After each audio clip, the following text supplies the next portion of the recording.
Now, Prince Edward, the Duke of Edinburgh, the youngest child of Queen Elizabeth and Prince Phillip, well, he turned 60 today. Now, these photos were also released by the palace today to mark the occasion.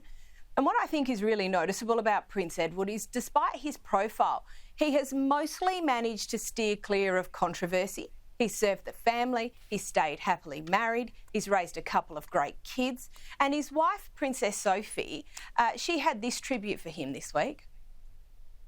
My husband never seeks compliments for himself, so when acknowledgement has come his way, it has always been a total surprise to him, which is why I am grateful for this chance to, for once, be able to publicly celebrate and compliment him. And I am so proud of the man he is.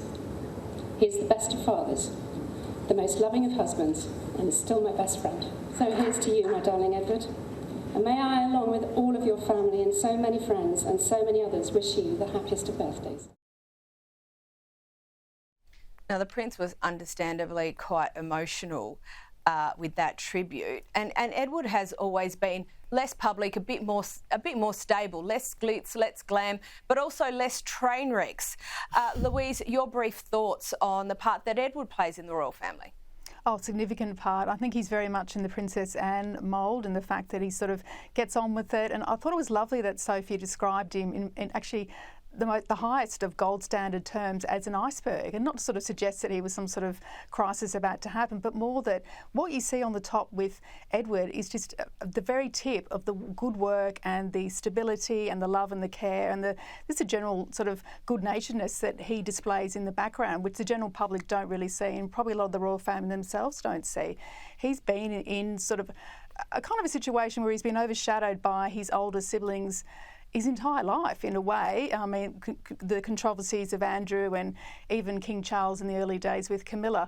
But I think that he sort of had his own path, and he's got a very happy marriage and two beautiful kids, and he's got the respect of the royal family and the respect of the general public. So I think Sophie's words were absolutely spot on. And Gemma, just quickly on that, you know, we know the royal family is different from any other family, but the fact that he does have those great points of connectivity as far as his own marriage and family goes, that there is definitely something that I think, you know, allows the general public to have that moment of connection with the royal family. It's just desperately normal. And isn't it refreshing to have someone desperately normal and, as you said, scandal-free? And it was well reported before her passing that the Queen had a beautiful connection with Sophie, that she loved the fact that she just got on with it. She worked her backside off and was just, you know, no nonsense. I look at them and think, yeah, they're just freakishly normal, if you can use that description.